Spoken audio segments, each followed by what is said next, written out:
پاکستان میں موٹاپے کی شرح 88% سے زائد ہو گئی ہے، جبکہ پنجاب کے تمام بڑے شہروں میں 95% سے زائد مرد و خواتین موٹاپے کا شکار ہیں۔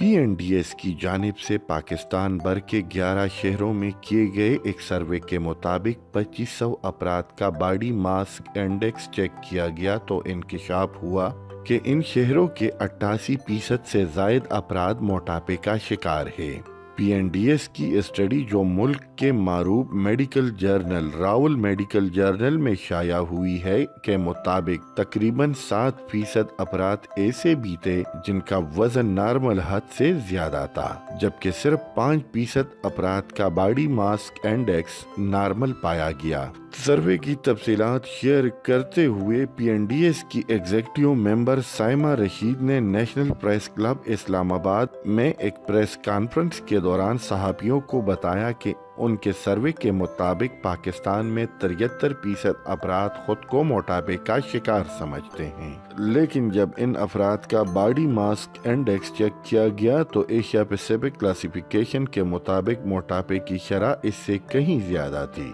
ان کا کہنا تھا کہ سندھ میں سکر اور آزاد کشمیر میں میرپور کے 100% شہری موٹاپے کا شکار پائے گئے۔ ان کا مزید کہنا تھا کہ اسلام آباد کے 95% افراد موٹاپے کا شکار ہے، جبکہ پنجاب کے تمام بڑے شہروں کے 95% افراد موٹاپے کا شکار ہے۔ کراچی میں تقریباً 84% افراد جبکہ کوئٹہ میں 73% افراد موٹاپے کا شکار ہے۔ ان کا کہنا تھا کہ وسطی پنجاب کے شہر خانپور کے 72% افراد موٹاپے کا شکار ہے، جو کہ پورے ملک میں موٹاپے کی سب سے کم شرح ہے۔ پریس کانفرنس سے خطاب کرتے ہوئے ملک کی معروف گائنیکالوجسٹ پروفیسر غزالہ محمود کا کہنا تھا کہ ان کے سروے کے مطابق موٹاپے کے شکار 28% افراد بلڈ پریشر جبکہ 21% افراد ذیابیطس کے مرض میں مبتلا تھے۔ ان کا کہنا تھا کہ مرد و خواتین میں جسمانی ورزش نہ کرنا اور غیر صحت مندانہ غذا موٹاپے کی 2 بڑی وجوہات ہیں۔